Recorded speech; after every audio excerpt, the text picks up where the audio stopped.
గస్తులందరికీ స్వాగతం. నేను మీ కాపర్‌ని. బాబా అనే పేరు వింటే మీకు చాలామంది గుర్తుకొస్తా ఉంటారు. రీసెంట్‌గా జరిగిన ఇన్సిడెంట్ ప్రకారం చూసినా గానీ హాథ్రాస్‌లోని భోలే బాబా గూడా గుర్తుకు రావచ్చు. అయితే సాయి అని పేరున్న, షిరిడి అని పేరున్నా గానీ మీకు ఒక్కళ్ళే మైండ్‌లోకొస్తారనమాట. షిరిడి సత్యసాయి బాబా అని జెప్పేసి. వేరే వాళ్ళొచ్చే అవకాశం లేదు. అంటే పుట్టపర్తి సాయిబాబా అంటే మళ్ళీ ఇంకొక ఆయన ఉన్నాడు గానీ, అయితే ఇప్పుడు మనం మాట్లాడుకోబోయేది మాత్రం షిరిడి సాయిబాబా గురించే. ఇది నేను మొన్నే ఒక కామెంట్‌ని చూశాననమాట చాట్స్‌లో. సో, ఇంట్రెస్టింగ్ అనిపిచ్చింది. అది మీతోటి షేర్ చేసుకుందామని చెప్పి ఇది పెడుతున్నాననమాట. సో, ఆ కామెంట్‌ని ఇక్కడ మీకు డైరెక్ట్‌గా చాట్ కాకుండా మీకిక్కడ దాన్ని సెపరేట్ డాక్యుమెంట్ చేశాను. అందుట్లో చూపిస్తా. ఒకసారి ఇది బాబా భక్తులని ఎవరైతే అనుకుంటున్నారో వాళ్ళొక్కసారి పునర్విమర్శ చేసుకోవాల్సిన అవసరం ఉందనమాట. ఒక్కసారి చూడండి దాన్ని.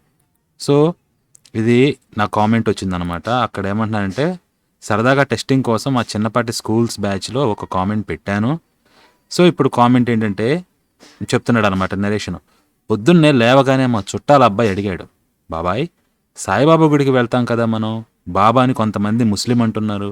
కాదు హిందూ అంటున్నారు కొంతమంది. ఆయన దేవుడే కదా అని చెప్పి అడిగాడంట. నేనన్నాను అని అంటున్నాడు.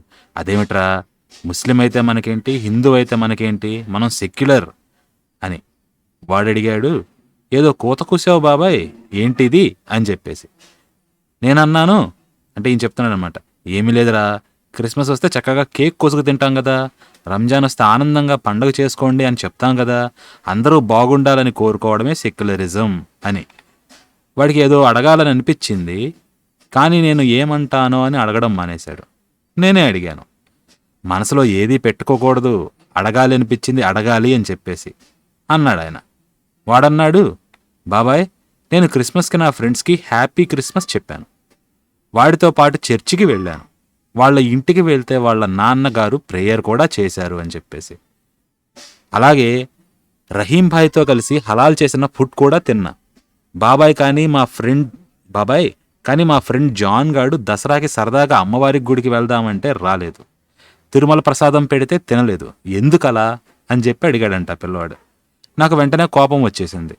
వాడిని చెడామడా తిట్టేసి చెప్పాను, తప్పురా నాన్న, వాళ్ళకి అలాంటివి ఇవ్వకూడదు. వాళ్ళ నమ్మకాన్ని విశ్వాసాన్ని అవమానించడం అవుతుంది. వాళ్ళ గ్రంథాల ప్రకారం మనం ఆరాధించే దేవీ దేవతలు సైతానులు రా నాన్న. మనం వారిని మన దేవాలయానికి రమ్మంటే బాధపడతారా అబ్బాయి, ఎప్పుడు అలా వాళ్ళని పిలవకు, మనకి అంతా సమానం అని నచ్చ చెప్పాను. కానీ వాడి కళ్ళు నన్ను సూటిగా చూడడం చూసి నా తల కొంచెం దించుకున్నాను. వాడు ఎందుకు అదోలా చూశాడు నన్ను అని నేను చెప్తాడు. మళ్ళీ అడిగాడు వాడు, బాబాయ్ నేను సాయిబాబా గురించి అడిగితే నువ్వు సెక్యులరిజం అంటున్నావు ఏంటి అని చెప్పేసి. వాడికి చెప్పాను నేను, ఏమి లేదురా, బాబావారు సర్వాంతర్యామి, ఆయన అన్ని దేవుళ్ళు ఒక్కటే అని చెప్పారురా, అందుకే మనమంతా సమానం అంటాం అని చెప్పేసి. బాబావారు రామనవమి రంజాన్ చక్కగా మసీదులో చేయించారా అని చెప్పేసి ఈయన అన్నాడంట. ఈ జనరేషన్ పిల్లలు పిశాచాల్లా తయారయ్యారు. వాడు అడిగాడు, బాబా ఎప్పుడైనా మన దేవాలయానికి వచ్చాడా అని చెప్పి. నా గొంతులో పచ్చి వెలక్కాయ పడినట్టయింది. నేనన్నాను, బాబా దేవుడురా, అలా అనకూడదు అని చెప్పేసి. వాడి ముందు ఎందుకు నేను చిన్నగా కనిపించాను అని చెప్పి ఈయన కనిపించింది అనమాట.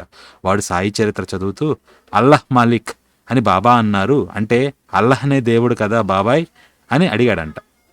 తప్పురా, మనకి కాదు ముస్లింల కోసం ఆ మాట అన్నారు అని కవర్ చేద్దాం అనుకున్నా. ఈయన అనుకున్నాడు, తప్పురా మనకి కాదు ముస్లింల కోసం ఆ మాట అన్నాడని కవర్ చేద్దాం అనుకున్నా, కానీ తరువాత తెలిసింది నా మాట గొంతు దాటి బయటకు రాలేదు అని చెప్పేసి. సో ఈయన చెప్దాం అనుకున్నాడు కానీ ఎందుకు అది అబద్ధం అయ్యేసరికి ఈయనకి చెప్పలేకపోయాడు అనమాట. చివరగా వాడు అన్నాడు, అది కాదు బాబాయ్, మనం బాబా చెప్పాడు కదా అని అంతా సమానం అంటున్నాం, కానీ మా జాన్ రహీం ఇద్దరు సాయిబాబాని దేవుడు అంటే నవ్వుతున్నారు బాబాయ్, వాళ్ళు కాదు అంటున్నారు అన్నాడు. నాకు అనిపించింది, అవును కదా, ఏ క్రైస్తవుడు సాయిబాబా గుడికి కూడా రాడు, ఏ ముస్లిం సాయిబాబాని దేవుడు అనడు, మనం ఎందుకు అలా అంటున్నామని. ఆయన దత్తాత్రేయుడు అంశం అని సర్దుకోవాలి అని అనిపించింది. సో ఇది ఆయనకు అనిపించింది అనమాట. అయినా ఈ కాలం పిల్లల్లో ప్రశ్నించే తత్వం పెరిగిపోయింది. సాయిబాబా మందిరంలోకి వెళ్దామనుకున్నా నా కాళ్ళు రామాలయం వైపు అడుగులు వేశాయి. వాడి మాటలు నా మనసులో ఎక్కడో గుచ్చుకున్నాయి.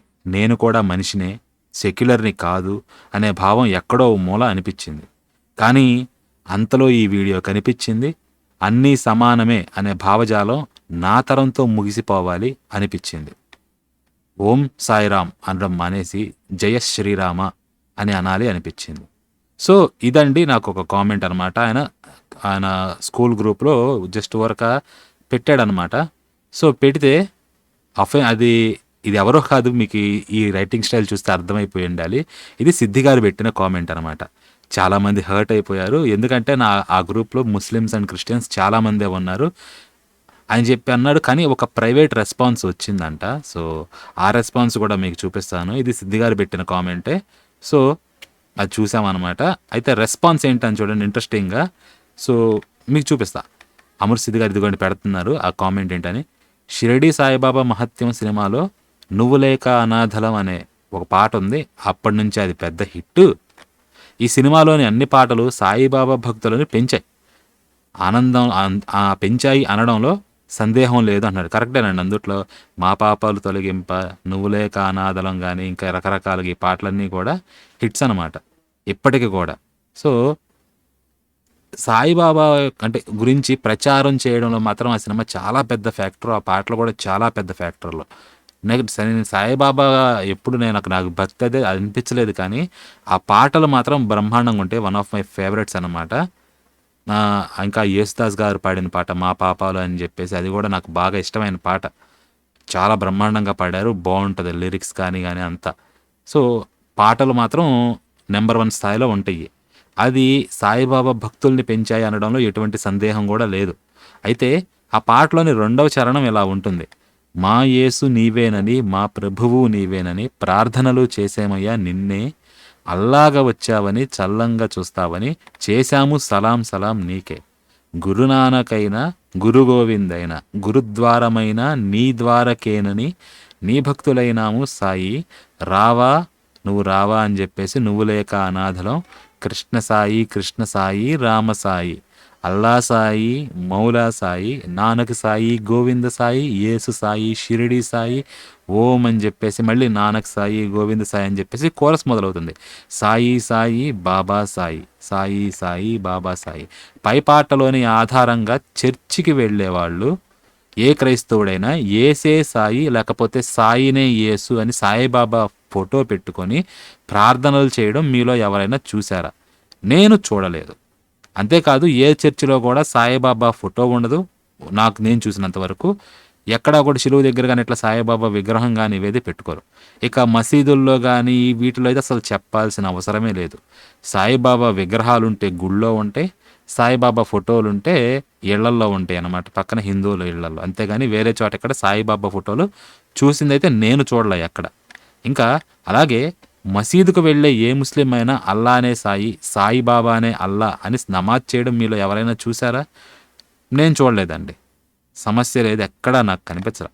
కానీ హిందువులు మాత్రం రాముడే సాయి కృష్ణుడే సాయి అని, రామసాయి కృష్ణ సాయి అని పూజలు చేస్తారు. పూజిస్తే పూజించారు, కానీ మరి వాళ్ళు ఎందుకు పూజించరో అని ఒక్కసారైనా ఆలోచించారా? సాయిబాబా ఈ మాట అన్నాడు అంటే ఆయన భక్తులు కానీ వీళ్ళందరూ పూజిస్తున్నారు కదా, రాముడే సాయి రామసాయి గోవింద సాయి కృష్ణ సాయి అని చెప్పి ఇన్ని పేర్లు పెట్టుకున్నటికి సాయి అని పెట్టేస్తున్నారు వెనకాల. సో మరి మిగతా వాళ్ళు ఎందుకు ఇట్లా ఈ రెసిప్రోకల్గా లేదని ఎందుకన్నా ఆలోచిస్తున్నారు ఎవరన్నా మనవాళ్ళు సాయిబాబా భక్తులుంటే? మీరు అనుకోవచ్చు బాబా గారి దేవుడే, కానీ భక్తులు ముస్లిమ్స్ కానీ క్రిస్టియన్స్ కానీ ఆయన అంగీకరించలేదు, అది వాళ్ళ కర్మ. అయితే బాబా గారు తప్పు కాదు కదా వాళ్ళు అంగీకరించకపోవడం, వీళ్ళు అంగీకరించలేదని మీరు బాబా మీద ఆపాదించడం కరెక్టేనా అని చెప్పేసి మీరు అడగొచ్చు. ఓకే, అలానే అనుకుందాం. అయితే అలాగే ఎవడన్నా ఏ సాయి, సాయి మరియా, యేసు పాదం అని పెట్టుకుంటే సాయి పాదం, ఖాన్ సాయి, సాయి రెహమాన్ అని పేర్లు పెట్టుకున్నారా? పెట్టుకోవట్లే. వేళ్ల సంవత్సరాల క్రితం నుండి ఆచారాలు సాంప్రదాయాలు జీవన విధానం రూపంలో సనాతన ధర్మం ఆచరింపబడుతూ వచ్చింది. మొదటిసారి బౌద్ధ ధర్మాన్ని అనుసరించడంతో ధర్మం స్థానంలో మత భావన ప్రారంభమైంది. అయితే ఎడారి మతాలు భారతదేశంలో ప్రవేశించడంతో బలవంతంగానో లేక సమస్త ప్రకృతిని సమభావంతో చూసే సనాతన ధర్మ మౌలిక లక్షణం వల్ల సనాతన వైదిక సమాజంపై ఎడారి మతాల ప్రభావం స్పష్టంగా పెరగసాగింది. అప్పటి సామాజిక అసమానతలను ఈ ఎడారి మతాలు తమకు అనుకూలంగా మలుచుకొని సమాజంలో ప్రజల మధ్యన మానసిక విభజనను తేగలిగాయి. ఇతర మతాలకు చెందిన వారిలో సగం మంది వారి మత గ్రంథాలను ఒక్కసారైనా చదివి ఉంటారు. లేక అంటే బైబిల్ సంగతి పక్కన పెట్టేద్దాం. కానీ వాళ్ళు కొంతన్నా చదివి ఉంటారనమాట. లేదా వారి ఇంట్లో అన్నా ఉంచుకొని ఉంటారు. ఇక క్రిస్టియన్స్ అయితే మీకు తెలిసిందే, ఆదివారం సంకలో బైబిల్ పెట్టుకొని చర్చిలకు పోతా ఉంటారు. చదవకపోయినా కానీ. కొద్దిగా చదువుతారు, మొత్తం చదవకపోయినా. బట్ స్టిల్ వాళ్ళ దగ్గర పుస్తకాలనేవి ఉంటాయన్నమాట. అదే హిందువుల్లో కనీసం 10% మంది కూడా వారి ధర్మ గ్రంథాలైన రామాయణ, భారత, భగవద్గీతలను కనీసం కంటితో కూడా చూసి ఉండరు. హిందువుల్లోని ఉదాసీనత, ఇంకా అంతకుమించి ఏ మతం గురించి తెలియకుండా అన్ని మతాలు సమానం అనుకునే మానసిక దౌర్భాగ్యము, దౌర్బల్యము, వీటి కారణంగా తన అస్తిత్వాన్ని, ఔన్నత్యాన్ని కోల్పోయి ఇలాంటి కలుపు మొక్కలు పెరగడానికి అవకాశం ఇస్తుంది. తిరిగి మన పూర్వ వైభవం పొందాలంటే మన పిల్లలకు మన ధర్మ గ్రంథాలను, మతాచార సాంప్రదాయాలను, మన పురాణ పురుషులు, మన నిజమైన స్వాతంత్ర సమరయోధుల చరిత్రలను చిన్నతనం నుండే పరిచయం చేయడం మన తక్షణ బాధ్యత. భారతీయులను మానసికంగా ఏకం చేయగల శక్తి ఒక్క రామనామానికే ఉంది. రామనామమే తిరిగి భారతీయ ఆత్మను ఉద్దీపన చేయగలదు. జై శ్రీరామ్, జై హింద్, జై భారత్ అని చెప్పేసి అన్నారు అన్నమాట కామెంటు. సో ఇది చూసినాక ఆ పై కామెంటు ఇది చూడగానే పర్వాలేదు, నెమ్మదిగా అందరినీ కెలికేయచ్చు అనే కాన్ఫిడెన్స్ వచ్చింది. అయితే నాకు కూడా ఒక హోప్ వస్తుందన్నమాట ఈ కామెంట్ ఇది చూసిన తర్వాత. జనాలు టోటల్గా బ్లైండ్గా ఉంటే మనం ఏం చేయలేం. అయితే నేను ఇందాక ఆ మధ్యలో చెప్పి పూర్తిగా అడ్రస్ చేయని విషయం ఏంటి, భక్తులు రెస్పాండ్ కావట్లా, క్రైస్తవులు కానీ ముస్లింలు కానీ. అది బాబా గారికి ఆపాదించడం ఎంతవరకు కరెక్ట్ అని చెప్పేసి. అందుకే మీరు టైటిల్ కనుక చూస్తే నేనేమన్నానంటే, మేల్కొండి సాయి భక్తులారా, బాబా ఘోషించిన మాలిక్ అనేది ఎవరినో, ఆయన ఎవరి గురించి అన్నాడో, ఎవరిని మాలిక్ అన్నాడో తేల్చుకోండి అని చెప్పి. మీకు మీరు ఊహించుకోవడం కాదు, ఎక్కడికన్నా మిమ్మల్ని ఆపాదించడం కాదనమాట. ఆయన స్వయంగా ఏమని ప్రకటించాడు. యేసు ఎక్కడా నేను దేవుడనని చెప్పుకోలా. మనకి పిలాతు కానీ వీళ్ళు నీవు క్రీస్తువా అని అడిగితే నేను క్రీస్తునే అని గట్టిగా చెప్పలా. ఆయన చెప్పొచ్చు నేను క్రీస్తునే అని, అవును నేను క్రీస్తునే అని చెప్పలా. ఆయన నీవన్నట్టే అన్నాడు. సో అసర్షన్ అనేది అయితే చేయలేదన్నమాట. ఇక్కడ కూడా మీరు ఎవరన్నా కూడా ఈ క్రైస్తవులు కానీ ముస్లింలు కానీ ఈ భక్తులు ఏమనుకుంటున్నారు అనేది పక్కన పెట్టేసి బాబా ఏమన్నాడు అనేది మాత్రం తేల్చుకోండి. నేను బాబా భక్తుడిని కాదు, ఆయన ఏమన్నాడు అనేది నాకు అంత పెద్ద రెలవెంట్ కాదు. కాకపోతే ఇన్ఫ్లుయెన్స్ అనేది వేరే విధంగా సొసైటీలో వస్తుంది కాబట్టి ఇలా మాట్లాడడం అనమాట. కానీ మీలో బాబా భక్తులు ఎవరన్నా ఉంటే మీరు ఒకటి తేల్చుకోండి, బాబా ఏమని చెప్పాడు. ఆయన సచ్చరిత్ర ఉంది, నేను లింక్ ఆల్రెడీ డిస్క్రిప్షన్లో పెట్టాను. 3 బుక్స్ అనమాట, 100 పేజీలు ఉంటాయి. షిరిడి సంస్థానం వారి అఫీషియల్ బుక్స్.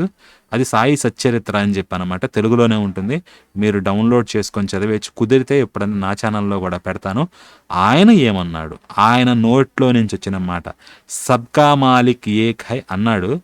మీకు దాని అర్థం తెలుసు, అందరికీ ప్రభువు లేకపోతే దేవుడు ఒక్కడే అని. బాగానే ఉంది, ఇది స్పీకర్లో పెట్టి అంతా ఒక వర్గానికి చెప్తున్నారు. కానీ ఇంతకా దేవుడు ఎవరు అంటే, ఎవరో అని చెప్పకపోయినా ఓకే, ర్యాండమ్గా వదిలేసినట్లు అవుతుంది. లేకపోతే అందరూ చెప్తున్న దేవుడు కూడా ఒక్కడే అంటే అది కూడా ఒక ఎత్తు. కానీ ఇక్కడ సబ్కా మాలిక్ ఏక్ హై అనడం, అలా చెప్పేసి ఇంకోవైపు అల్లాహ్ మాలిక్ అంటే A=B, B=C, అందరికీ మాలిక్ ఒక్కడే అని చెప్పి తర్వాత మాలిక్ అల్లాహ్ అని చెప్పేసి చెప్పాడనమాట వేరే చోట.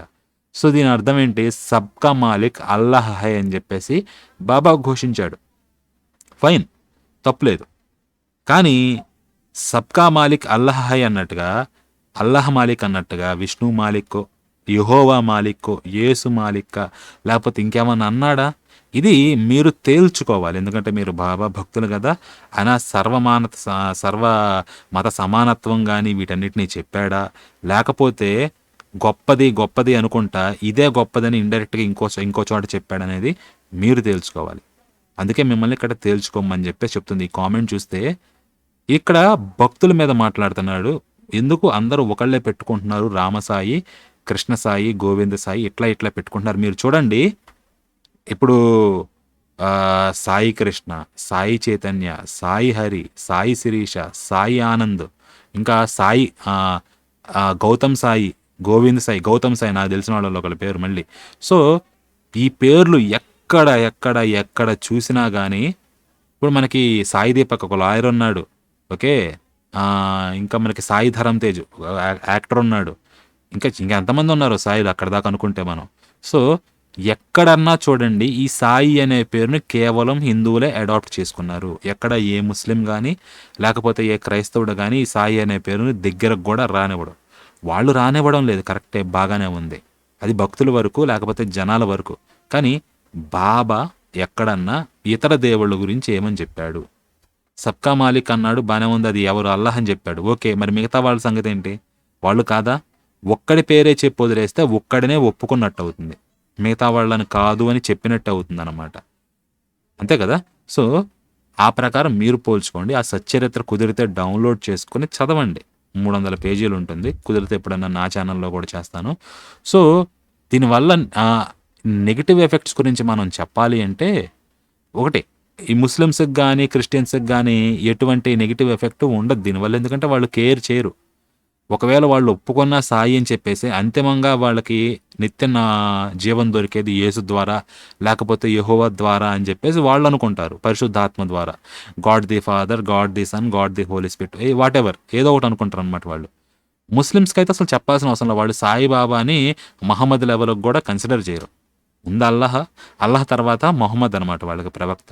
కానీ ఆయన లెవెల్‌కి కూడా బాబాని ఈక్వేట్ చేయరు. ఓకే. వాళ్ళకి ఎటువంటి ఇబ్బంది లేదు మీరు బాబాని పూజించడం వల్ల. ఇంకా చెప్పాలి అంటే సబ్కా మాలిక్ ఏక్ హై అని చెప్పేసి అల్లాహ్ మాలిక్ అన్నప్పుడు వాళ్ళకి ఇంకా అడ్వర్టైజింగ్ అవుతుంది. వాళ్ళ మతాన్నే ప్రాపప్ చేస్తున్నట్టు అనమాట. ఎందుకంటే ఎవరన్నా బాబా భక్తులు ఏమంటారు? మీరు ఆల్రెడీ అంతకుముందు హిందూ జనశక్తి గాని వీటిలో చూసే ఉంటారు. ఆహ్, దాన్ని ఏమంటారంటే అల్లాహ్‌కు తను బానిస అని చెప్పేసి బాబా పాటలు పాడుతున్నారనమాట. ఇది మనం పాడుకుంటున్నాం. అల్లాహ్‌కి ఈయన బానిస అనమాట. మరి ఈయన దేవుడిగా పూజిస్తున్నాళ్ళు మరి మిగతా వాళ్ళు ఏమవుతారో మీరే ఆలోచించుకోండి. సో, ఇండైరెక్ట్‌గా ఆయన్ని పూజిస్తా ఎటు మొగ్గుతున్నారనేది మీరు గమనించుకోవాలనమాట. 2 రకాలుగా కన్వర్జన్స్ జరుగుతాయి. 2 రకాలుగా. ఒకటి డైరెక్ట్‌గా ఫోర్స్ వాడి అంటే మిమ్మల్ని బలవంతం చేసో, లేకపోతే మీకు ఆశ చూపిచ్చి, లేతే మీ అవసరాన్ని వాళ్ళు వాడుకొని, మీ బలహీన స్థితిలో మిమ్మల్ని మార్చడం అనమాట. ఇదొకటి జరుగుతుంది. రెండవది ఏంటంటే, ముందు మిమ్మల్ని న్యూట్రల్ చేయడం అనమాట. మీరొక వర్గంలో ఉన్నారు, మీరు రెస్పాన్సివ్‌గా ఉన్నారనుకుంటే, అంటే కొంచెం ఓపెన్‌గా ఉన్నారనుకుంటే, మిమ్మల్ని ఫస్ట్ మీరు ఉన్న రిలీజియన్ నుంచి ఏలియనేట్ చేసి, తర్వాత మిమ్మల్ని వాళ్ళ రిలీజియన్‌కి డైవర్ట్ చేయడం అనమాట. బాబా ఏలియనేట్ చేస్తన్నాడా? ఇదా? అనేది కాదు. పక్కన పెట్టేస్తే, నమ్ముకున్న వాళ్ళేందంటే, ఈ బుక్స్ చదవకుండా పైన చెప్పారు గదా! ఏ గ్రంథాలు చదవకుండా బ్లైండ్‌గా కొంతమంది చెప్పిన వాటిని వినేసి, అన్నీ సమానం అనుకుంటే ఏమవుతుంది? ముందు సమానం అనుకుంటారు. ఆ తర్వాత నిదానంగా ఏంటంటే, ఇందుట్లో తేడా ఉంది. ఇందుట్లో నెగెటివ్స్ ఉన్నాయి అని చెప్పేసి, బాబా గొప్పగా చెప్పిన ఈ అల్లాహ్ మతం ఏదైతే ఉందో దాంట్లోకి వెళ్ళిపోతారనమాట. ఇది ఇక్కడే గాదు. ఇటు షిఫ్ట్ అయిన వాళ్ళు తర్వాత క్రైస్తవానికి గాని వీటికి ఈజీగా కన్వర్ట్ అవ్వచ్చు. ఓకే. ఎందుకంటే సాయిబాబాని గాని ఇట్లా పూజించేవాళ్ళు ఆయన చరిత్ర ఎంతవరకు చదువుతారనేది మనకు తెలీదు. చాలామంది అసలు చదవరు ఆ చరిత్ర. చదవకుండా పైగా 'సబ్కా మాలిక్ ఏక్ హై' అన్నాను కదా! దాన్ని పట్టుకుంటారు. అయితే ముఖ్యంగా ఈ సినిమాలు గాని వీటి ద్వారా వచ్చిందేంటి? మహిమలనమాట. ఈ మహిమలు బాబానే కాదు మా యేసు వీళ్ళందరూ చేశారు. నిజమైన దేవుడు ఒక్కడే. బాబా చెప్పింది గూడా అల్లాహే. ఆ అల్లాహ్ ఎవరో కాదు యేసే లేకపోతే యెహోవానే అని చెప్పి వాళ్ళు అట్లా డైవర్ట్ చేసి బైబుల్‌ని లేతే పాత నిబంధనని వీటిని చూపించి క్రైస్తవానికి గూడా చాలా ఈజీగా లాగొచ్చు. హిందువుల్ని క్రైస్తవంలోకి లాగడం కన్నా బాబా భక్తుల్ని క్రైస్తవంలోకి లాగడం ఈజీ. ఎందుకంటే ఒక కష్టమైన ఫేజ్ హైందవ మతం లేకపోతే విగ్రహారాధన వీటి నుంచి వాళ్ళు దాటి బైబుల్ గాని, బైబుల్ రిలేటెడ్ దాన్నేమంటారు భక్తి ఏదైతే ఉందో దాంట్లోకి కొంచెం ట్యూన్ అయ్యారనమాట. బాబా 'సబ్కా మాలిక్ ఏక్ హై, అల్లాహ్ మాలిక్' అన్నాడు గదా! దాని ద్వారా గూడా ఈజీగా అల్లాహ్ మాలిక్ అన్నాడు బాబా. ఇంతకు అల్లాహ్ ఎవరో తెలుసా? ఖురాన్ తెలుసా నీకు? అసలు ఆ ప్రాచీన యూద మతం గాని, ఆ ఎడారిలో జరిగింది ఏంటనేది నీకు తెలుసా? కొత్త నిబంధన, పాత నిబంధన అని చెప్పి అటు డైవర్ట్ చేయొచ్చనమాట. నిన్న ఒక వీడియో చేశా. ఒక పాస్టర్ అనొచ్చా? లేకపోతే కొత్తగా ఫ్రెష్‌గా వచ్చిన పాప అనుకోవాలా? ఏదన్నా కానివ్వండి. డాక్టర్ కృష్ణవీర్ అభిషేక్ అని చెప్పేసి ఆయన సాక్ష్యం ఇస్తా ఆయన పైత్యం ఆయన చూపించాడనమాట. దాన్ని లైవ్‌లో ఆయన ఛానెల్ తీసి మొత్తం అంతా మనం దాన్ని మొత్తం అంతా తీసుకొచ్చి దాన్నేమంటారు డిస్మాంటిల్ చేశామనమాట ఆయన ఫాల్సిటీని. ఓకే. అక్కడి వరకు ఉంది. కానీ ఆయన ఏమంటున్నాడు, ఇక్కడ నా లీనియేజ్ కానీ ఇదంతా ఏదైతే ఉందో మన ఆచారాలు ఇవన్నీ వీటిలో ఉన్న పాజిటివ్స్ని తీసుకెళ్ళి అక్కడ యేసుకి అర్పించడం. ఓకే, సో యేసుకి ఇచ్చేయడం లెక్కన అని చెప్పేసి అంటున్నాడు. దానిది ఏమవుతుంది, ఈ తరం వాడు ఇచ్చాడు, ఈ తరం వాడు హిందూయిజం పట్ల వీటి పట్ల కొంచెం ఓపెన్గానే ఉన్నాడు, క్రిస్టియానిటీ తీసుకున్నాం. మరి నెక్స్ట్ తరం ఏమవుతుంది, ఈయన ద్వారా క్రైస్తవానికి వచ్చిన మిగతా వాళ్ళు ఏం చేస్తూ ఉంటారు, నెక్స్ట్ తరం సంగతి పక్కన పెట్టేయండి, నేను కొడుకులు మనవాళ్ళు. కానీ ఈయన మారుస్తున్నాడు కదా జనాల్ని, వీళ్ళు ఎలా ఉంటారు, ఈయనలా ఇది కూడా ఓపెన్ ఇందుట్లో మంచి ఉంది అనుకుంటారా? లేదు, ఏసే నిజదేవుడు, ఏసు తప్పించి ఇంకెవడు కాదు, విగ్రహారాధికులందరూ వ్యభిచారికులు అనే లెక్కన ఫీల్ అవుతూ ఉంటారు వాళ్ళు. సో ఇక్కడ నువ్వు న్యూట్రల్గా ఉన్నా లేకపోతే రిసెప్టివ్గా ఉన్నా కానీ ఏమవుతుంది, నిన్ను మీడియంగా చేసుకొని మిగతా వాళ్ళకి వ్యాపిస్తుంది ఈ వైరస్ అన్నమాట. ఇది క్రైస్తవము లేకపోతే ఇస్లాం కానీ ఇవే కాదు, ఇటు బాబా మతం కూడా ఇంతే. నేను బాబా మతం అంటే ఆయన హైందవుడు కాదు నన్ను అడిగితే, ఎందుకంటే ఆయన చరిత్ర అది మీరు చదివితే మీకు అర్థమవుతుంది. అంతా కూడా మనకి ఆర్య సినిమాలు అంటారు కదా వన్ సైడ్ లవ్ అని, ఇదంతా వన్ సైడెడ్ అఫేర్ అనమాట. అవతల పక్క నుంచి ఎటువంటి తిరిగి రెస్పాన్స్ అనేది మీకు ఉండదు, మీరే గమనించుకోండి ఒకసారి. అది చెప్పడానికి కామెంట్ చూశాను, ఇంట్రెస్టింగ్ అనిపించింది, సో షేర్ చేద్దామని చెప్పి షేర్ చేస్తున్నాను. ఏం చేస్తున్నారు, ఎవరిని పూజిస్తున్నారు, వాళ్ళు చెప్పింది ఏంటి ఒకసారి చదవండి. సంవత్సరాల నుంచి భక్తులుగా ఉన్నారు కదా, ఆయన ఏం చెప్పాడని కనీసం ఒక్కసారన్నా చదవండి. సచ్చరిత్ర ఒక్క పుస్తకమే, 300 పేజీల పుస్తకాన్ని 3 భాగాలు చేశారు, ఎక్కువసేపు పట్టదు, మీరు చదివేయచ్చు. ఒక్కసారైనా చదవాలి కదా ఆయన ఏం చెప్పాడు అని చెప్పేసి చదవండి. చదివేటప్పుడు కంపేర్ చేసుకోండి, ఎవరు వింటున్నారు ఈ మాటలు, ఎవరు పాటిస్తున్నారు, ఆయన ఎవరికి చెప్పారు, ఆయన అందరి పట్ల సమానంగా ఉన్నాడా, లేకపోతే ఒక మతాన్నే పుట్టుకొని పక్కన వాళ్ళ మీద సమానత్వం అంట వేరే మతాన్ని రుద్దుతున్నాడా అని చెప్పేసి ఇది మీరు గమనించుకోండి. గమనించుకుంటే మీకే బోధపడుతుంది, మీ జ్ఞాన నేత్రాలు తెరుచుకుంటాయి. అందుకే ఈ వీడియో పెడుతున్నాను. సో మేలుకోండి బాబా భక్తులారా. ఈ వీడియో నచ్చితే లైక్ చేయండి, నచ్చకపోతే డిస్లైక్ చేయండి, వాట్ ఎవర్. వీడియోని మాత్రం షేర్ చేయండి మీ గ్రూపుల్లో. ఛానల్ ఇంకా సబ్స్క్రైబ్ చేయకపోతే సబ్స్క్రైబ్ చేయండి. కామెంట్ చేయండి, ముఖ్యంగా మీరు ఇందుట్లో ఏమన్నా మీకు విభిన్న అభిప్రాయాలు ఉన్నా లేకపోతే విభేదించినా కానీ మీరు తప్పకుండా కామెంట్ చేయగలరు. సో మరొక ఆసక్తికరమైన వీడియోలో కలుసుకుందాం. అప్పటి వరకు ఉంటాను. మరలా తదుపరి మీ కాపరి. స్వస్తి.